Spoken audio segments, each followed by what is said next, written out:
Hello again for the second part. In this part of the video series, we're going to be talking about the timer and only the timer stage, right? So you see here that in your manual, this is the buildup of the timer built as an astable multivibrator. That means the output, just as you power it up, will go high, low, and it will keep doing that indefinitely until, of course, you turn it off. And the circuit is made such that these two resistors are chosen such that, first of all, this is smaller than this one, at least 10 times smaller, to make it negligible because we want a duty cycle of 50%. We choose, it's up to you to decide which way you want to go, right? Then this capacitor is also chosen to affect the period. Now the period is the inverse of the frequency. The period is in seconds, the frequency is in hertz. This is the expression that is given to you in your manual. And if this is valid, then it simplifies to this expression. And since the capacitors that you have are very large, but they're few in variety. So what we say is that if C1 is chosen at 47 microfarad, then R2 would be given by this number, by this expression. Of course, in the circuit that we have, just like the one in the manual, as you see, we have chosen 100 microfarad with 10 kilo ohm R2. This gives us a period which is a little bit greater than 1 second, about 1.3, 1.4 or so. And if you use 47 microfarad, then it's about half, about 0.7 seconds or so. This is not to say if I want specifically 1 second, that I would choose these values because they both don't give me 1 second. But as just a demonstration, as a possibility to say, either one, as long as I can demonstrate my circuit. So we'll see that your instructor will decide that. You see here that there is a smaller capacitor, 0.1 microfarad, connected to pin 5. Pin 2 and 6 are connected to each other. Pin 7 is connected to this common point between the two resistors. And you can think of this one, R1, connected to pin 8, or you can connect it to the power supply. Same thing, because pin 8 and pin 4 are both connected to the power supply. See here, 4 and 8 are connected to the power supply. 1 is connected to ground. And as far as the output is concerned, I always use an LED to make sure that I can verify that the circuit works. I protect my dye LED with the 100 ohm resistor, a little bit higher if you don't want it as bright. Since the cathode is connected to ground, the high from the output will turn on the LED.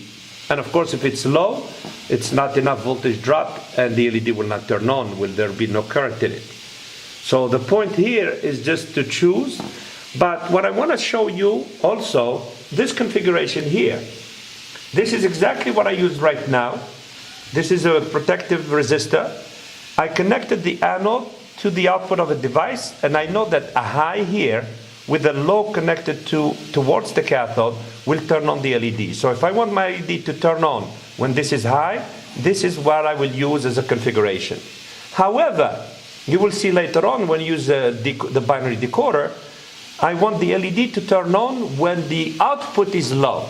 So the only way for that to happen is that if I connect the anode to the 5-volt power supply, and therefore the cathode, when connected to the output, when it comes low, this is high, this is low, there will be enough voltage drop across the LED and the current will flow and the LED will turn on. If this is 5 and 5, obviously, you know, VAB is VA minus VB. Obviously, the voltage level across the diode will be 0, and therefore there will be no current flow. Now, to the circuit. In this case, we are interested only in the first stage. Now, even though you may see that my circuit is built all the way to the end, as far as you're concerned at home, theoretically, you should build one stage at a time. You build the first stage, which is the timer. You verify that it works. Then you add the counter, verify that it works, then you add the binary decoder. Otherwise, it'll be a very complex circuit to debug, and you will have a hard time figuring out which component, which chip is going to be the culprit. So just to look at the timer itself, again, being an integrated circuit, you have already been used to that. If you can read the writing, you know that the count is 1, 2, 3, 4, 5, 6, 7, 8. Counterclockwise, pin 1 being the most left bottom row, bottom pin, right? And then you go counterclockwise in numbers. And that would be the same for all ICs. Pin 1 is always at the bottom, most left, when you can read it. Or you see this indentation on the left side, then that's how you read the numbers. So if you remember the circuit, pin 1 is connected to ground. Pin 8 is connected to power. Pin 4, it may not be very visible here, but it's connected to power. Now, the resistor, the 1K, as I said before, we can connect it 7 to the power or 7 to 8. That's the same thing because 8 is power. The 10K is connected from pin 6, pin 7. Obviously, I cut the leads for my resistors, but you will not do that because you may use them in other experiments. Pin 2 and 6 are connected together. Notice how I bent the wire away from the IC. Because if a wire were to ride over the IC, when I want to remove the IC to change it for whatever reason, I will have a hard time keeping my connections. So always bend your wires away from the IC.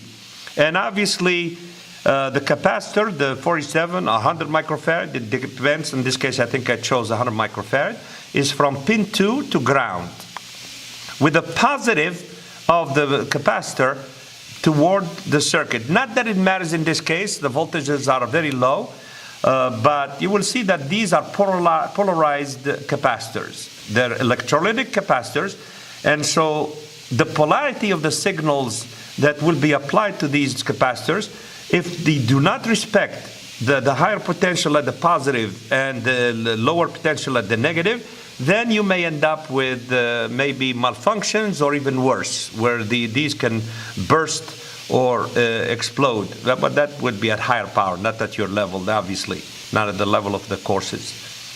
And of course, for the output, which is at pin 3, I put this resistor to protect this LED. And from the resistor, I have the anode towards the output and the cathode to ground, which means the long wire towards the timer and the short wire towards the ground. Obviously, if I interchange these two, it will still work, right? I mean, it's not like you have to have resistor and then LED. You could have LED and then resistor, it doesn't matter. It will work the same way. And of course, you had a smaller capacitor. Now, for these, you will have an RLC meter in the laboratory, and you can measure them. Here, it's about 0.1 micro. This is really used to stabilize the circuit, to avoid that it goes into unstable mode. So this is the electrolytic, and this is a ceramic capacitor. That is 0.1 microfarad. The instructors will show you how to measure them. And that's from pin 5 to ground. You see here the importance of having power and ground everywhere, so that if I want to go to ground, I don't have to put a long wire all the way to these rows. So this is the end of the second part. In the third part, we're going to talk about the counter and the binary decoder.